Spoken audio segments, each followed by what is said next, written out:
thoughts and opinions on all the big talking points. It was a pretty good game week with a lot of shocks, a lot of big results, and yeah, got quite a bit to talk about. So as always, let me know your thoughts in the comments below.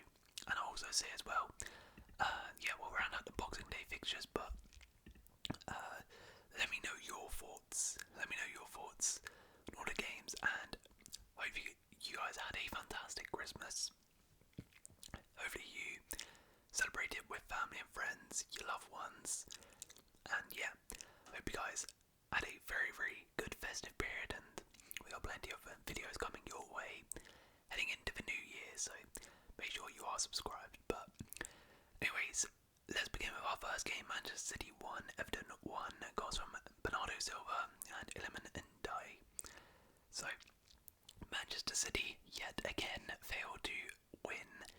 I believe that is one win in the last 13 games. Absolutely horrific, I mean, guys, I'm taking bets now. When are Manchester City going to end this run? I'm going to have to do a poll. Are they actually going to end this run, or are they just rubbish forever now? Like, it's 1 in 13, you know, it was 1 in 9 at one point, it was 1 in 10 at one point, we're now at 1 in 13. Let's see how long this lasts. I mean, to be fair, this was actually one of their better performances of these 13 games, yet they still couldn't come out on top. I thought in the first half in particular, City were pretty good. I mean, look at that, 11 shots, 3 shots on target, 61% possession, one of their better performances. But that kind of sums up how bad Man City are, that even when they're playing better, they're still not good enough to beat Everton.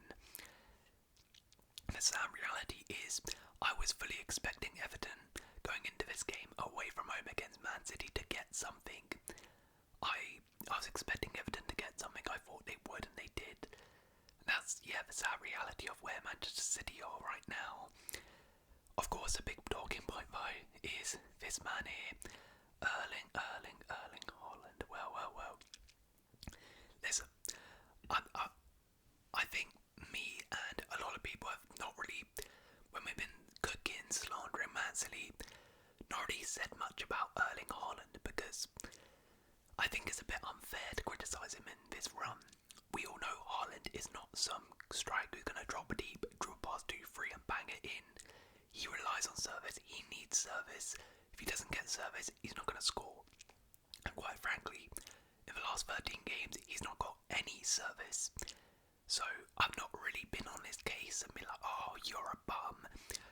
But now, when you get your service, when you get your chance, when you get your penalty, you can't even take it. Jordan Pickford saves. Shout out to Pickford, great save, but you know, one of the best penalty saving keepers out there. But Haaland, abysmal pen. And yeah, Erling Haaland, I mean, now Man City are finished, because before they weren't creating any chances, so you can kind of be like, oh, you know, well, if we actually create some chances, we might score them. Well, now, you're not even taking your chances, your robot up isn't scoring chances, you're not creating any chances, you're getting cooked on the counter yet again. You're finished, Man City. Absolutely done, absolutely washed, and we love to see it. Shout out to Iliman Ndiaye as well.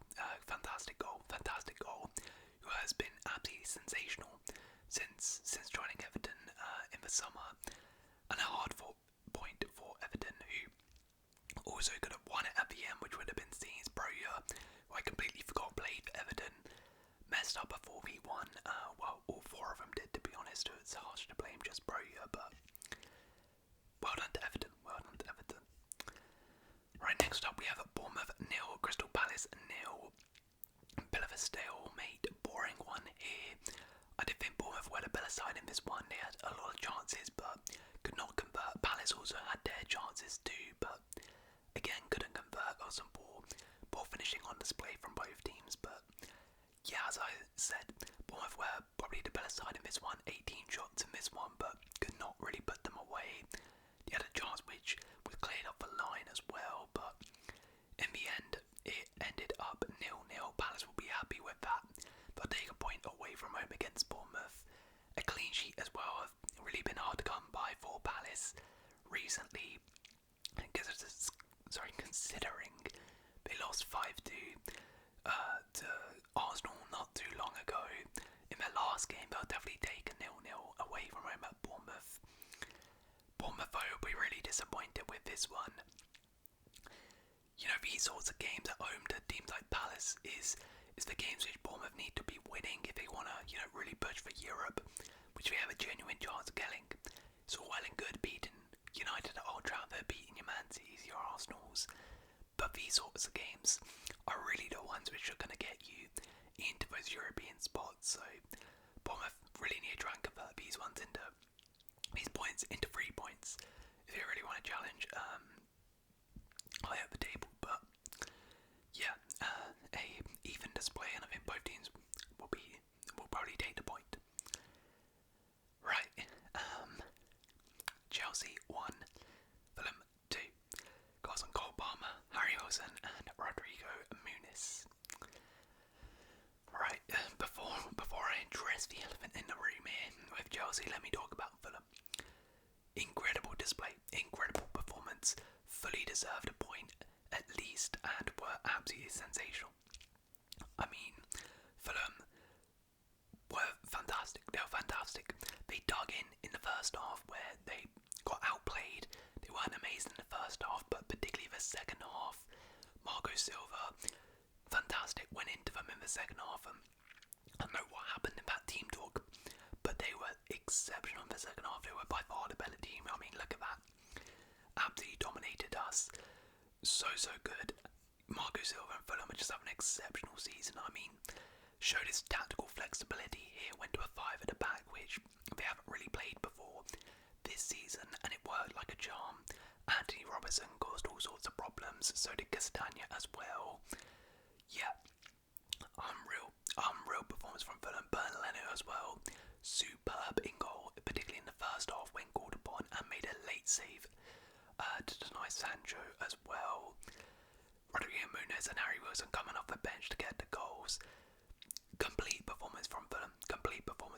We get their first win at Stamford Bridge in a very, very long time. So well done to them. Who continue having an amazing season, but oh boy, yeah, not good from us. I mean, this game literally just reminded me exactly of last season.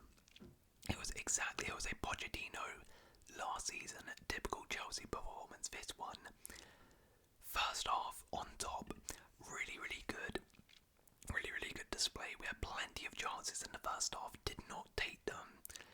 We were 1-0 up for a great goal by Cole Palmer, but you know, we didn't take our chances first half, come out the second half, and we look a shell of our former selves. We get completely outplayed in the second half, and then poor defending, and we chuck away the lead.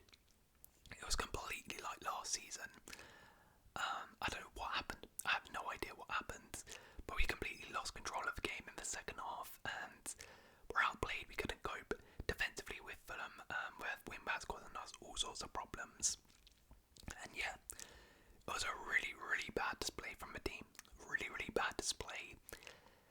And, you know, I'm interested to see how we respond from this, because we haven't really had a result like this season where, you know, it's a loss at home to like a team we should be beating, or it's a defeat in this sort of manner. We've not really had that this season. We had quite a few last year, and typically we didn't really follow that up with a good win. We would, you know, it would follow more losses and a big turn in form. Let's see if the mentality has shifted, if Maresca has sorted out. This is his real first bump in the road.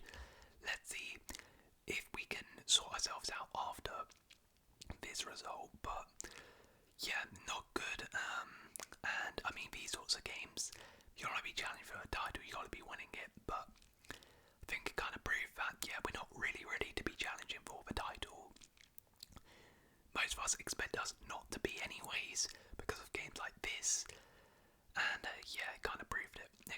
In this one. The team proved it, and the title is probably done for us. To be honest, it's probably done for us, unless we respond really well. But yeah, we'll see. It was a horrible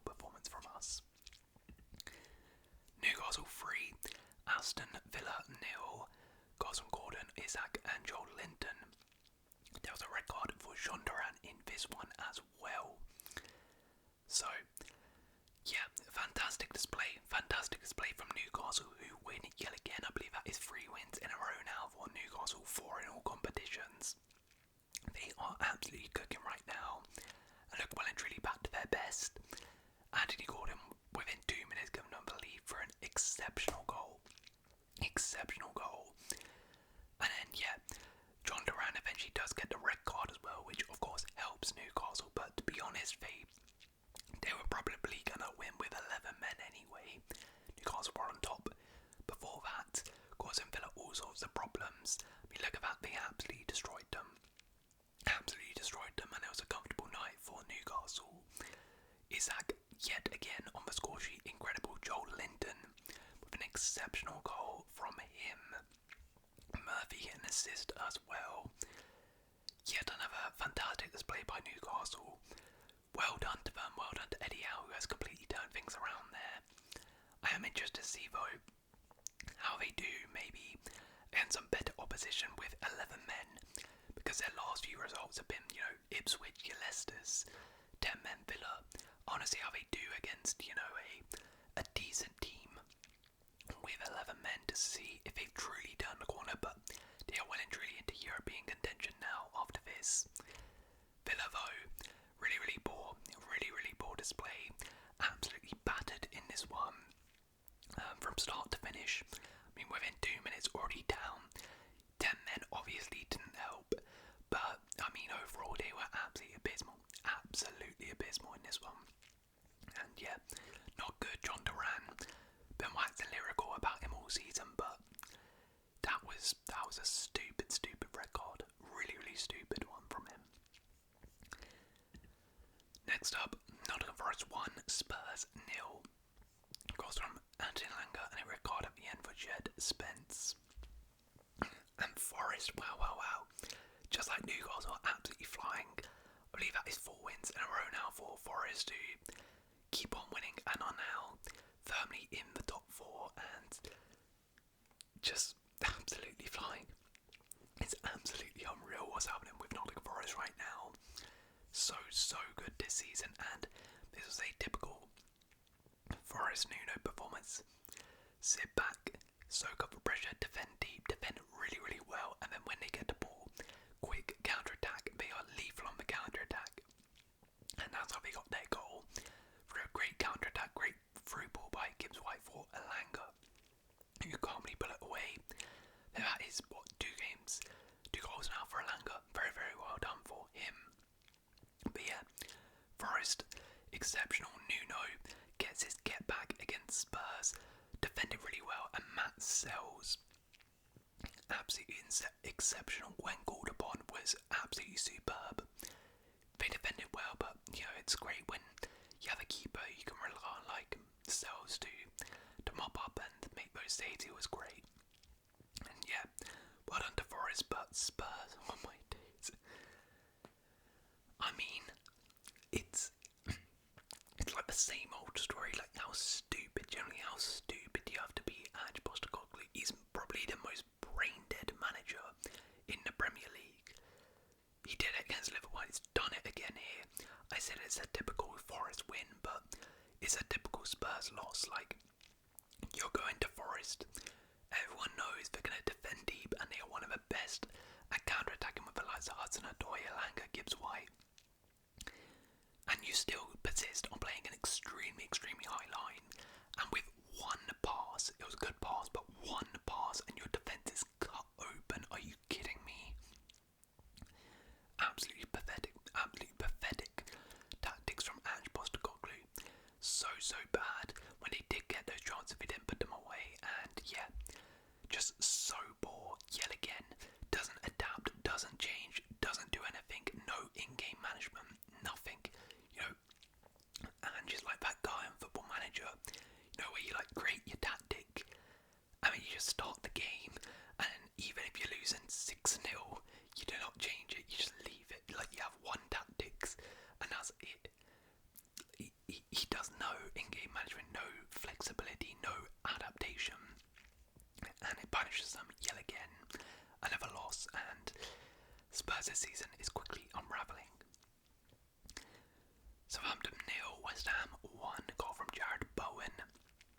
West Ham pick up a big victory over Southampton.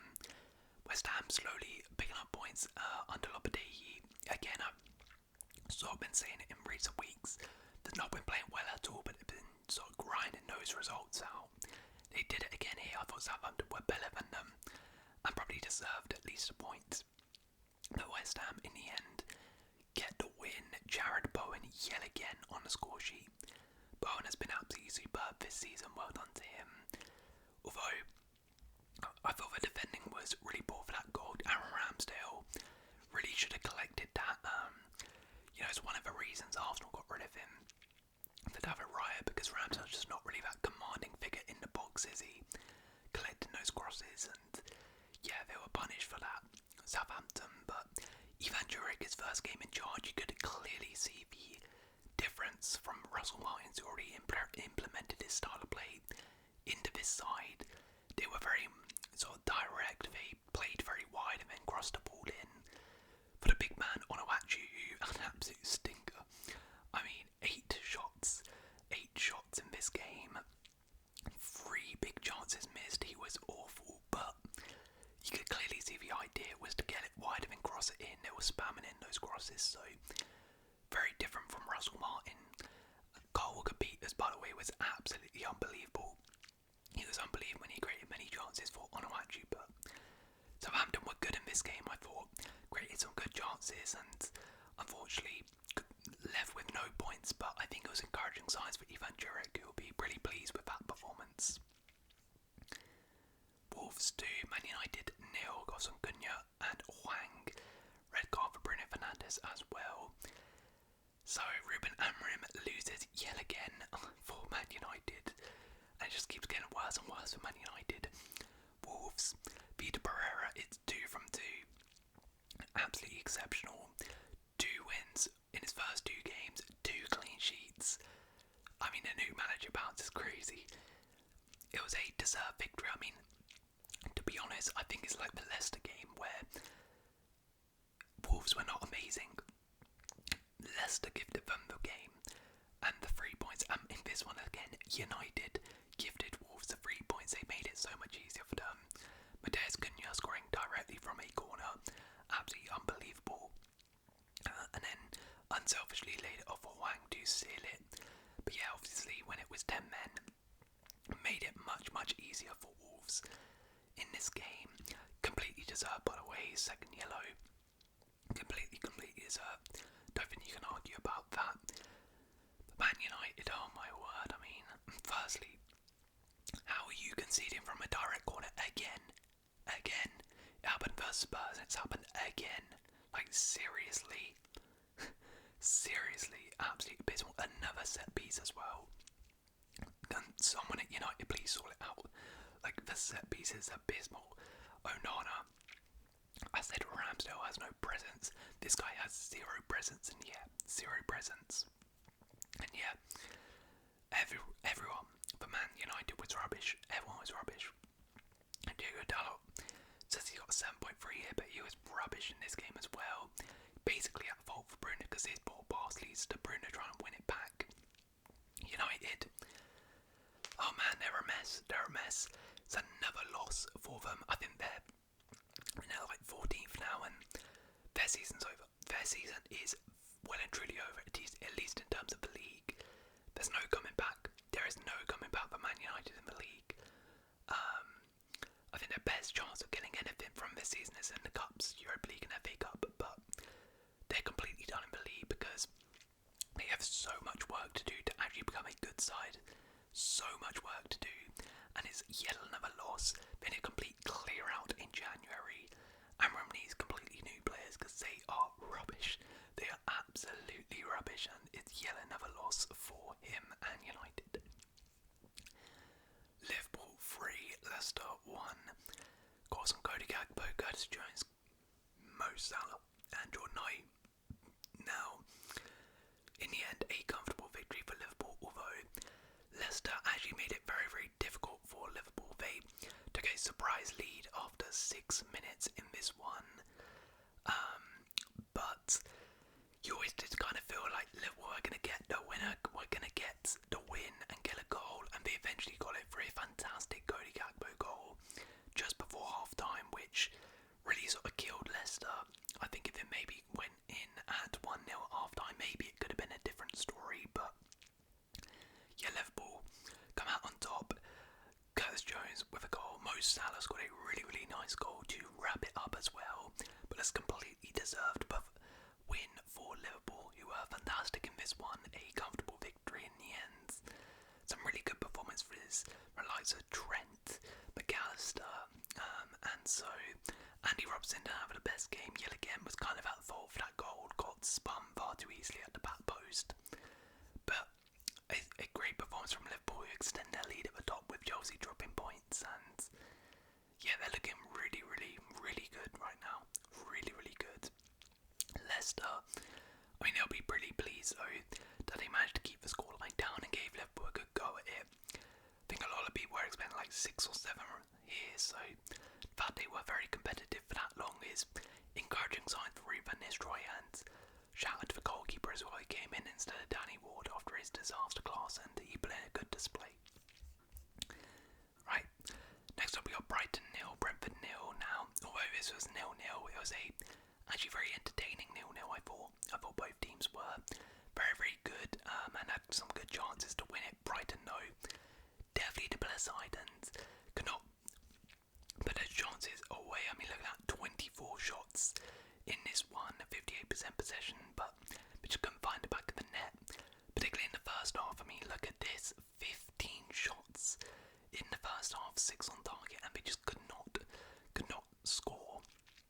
Brentford held on, and to be fair, Brentford did have some good counter-attacks. They were unlucky to have a goal disallowed offside, but yeah, Brighton really bore in front of goal, even though they ended up extending their winless run. I think they'll be pretty happy though with the performance, as the performance was pretty good. Julian Ciso came into the side for the first time in a while and had plenty of chances but could put them away. Kruder had a chance, O'Reilly had a chance in the first half as well. Mark Flecken, shout out to him, made some really good saves before he came off injured. And the other guy, this Icelandic guy came in and was pretty good, shout out to him. But yeah, Brentford defended pretty well. Shout out to Damsgaard, who I thought was superb. He was superb in terms of defensive display. His work rate was superb, and then he would bring the ball up from defence to attack really nicely. But Brentford, they'll be pleased with another point on the road as well, which is kind of rare. But another injury though. Ben Mee also got injured. I mean, look at how many injuries these guys have. Aya, Henry, Pinnock, Van der Berg, Hickey, Jensen, Gomez, De Silva, Thiago, now Flecken, now Ben Mee. Not good for Brentford. So, considering all these injuries, they'll definitely take a point. And Brighton would be frustrated if he didn't get a win, but encouraging performance, and shout out to Solly March, who finally made his return from injury. Right, finally we have Arsenal 1, Ipswich 0. Goal from Kai Havertz in this one, giving Arsenal the win and send them back up to second place. Now, it wasn't the best Arsenal performance. It was not the best. They didn't really create too many clear-cut open play chances in this one, but they did get the victory, which is all that matters. Now, they were comfortable in terms of Ipswich were never going to score. I mean, Ipswich threatened Arsenal at no point in this game. Ipswich pretty much came there to keep the score down and defend for their lives. They only really gave it a go towards the last 5-6 minutes. But I was expecting a little bit more from Arsenal in terms of attacking wise. I know Ipswich went in a 5-4-1. It's kind of hard to break that down, but Arsenal really didn't create too much.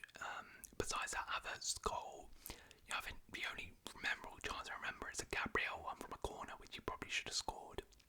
Apart from that, didn't really do much, to be honest, which is not the best, because Arsenal in general this season have really struggled in open play, creating chances. And of course, There's no Saka in this one. Martinelli went to the right. Saka apparently is out for like 2+ months, which is a big blow. And I mean, it wasn't the most encouraging in terms of how they're going to mitigate for that and get rid of, get creating chances without Saka. So, look, they got to win in the end, which is all that matters, but it wasn't the most convincing performance, I would say, from Arsenal. But yeah, a win is a win, and they'll take it going into second place. Keep on getting the wins, which is good. Kai Havertz also scoring is nice because I don't think he scored in a little while. But yeah, that is all of the games, the Boxing Day, Christmas games. Let's have a little look at the table and do some awards. So, my player of the week, we had a couple decent players to go for here. I could go Matheus Cunha, who got a goal and assist in this game, which is very good. Jared Bowen as well, but I'm going to go Matt Sells for Nottingham Forest. Matt Sells, I thought he was absolutely exceptional. So what the hell happened to the table, I don't know. But Matt Sells was absolutely exceptional for me in this one. Yeah, really good. He's been absolutely superb. Another clean sheet for Forest, really well done. Worst player of the week. Honourable mentions to Paul Onuachu for Southampton. Of course, John Duran for his stupid red card, but it's got to be Mr. Erling Haaland. Stay on Blair. Worst refereeing decision. I don't think there was actually any notable ones this week. Let me know in the comments below if there was one I was missing. Any moment of the week. Could be Cunha scoring directly from a corner. Pretty good moment. But I guess, as much as it pains me, I guess Fulham winning their first game since 1979 at Stamford Bridge is pretty mad and deserves to be moment of the week. Anyways, here is the Premier League table now then. So Liverpool extend their lead to 6 points at the top of the table. Arsenal move into second, Chelsea drop to third. Forest in fourth, only 2 points behind Arsenal in second place with 4 wins in a row. Newcastle up to 5th, and I mean, look how tight this is. From 10th to 5th, only 3 points separate these sides. Yeah, really close. Manchester City, I mean, down in 7th place, keep dropping. Spurs and United in the bottom half together, 11th and 14th for United, who won win in their last 5 against City, and only 8 points above relegation, so they might be want to look over their shoulders, United fans. And in the relegation zone, Wolves have finally moved out. It's Leicester, Ipswich and Southampton. But there we go. That is the match week 18 review. Let me know your thoughts on any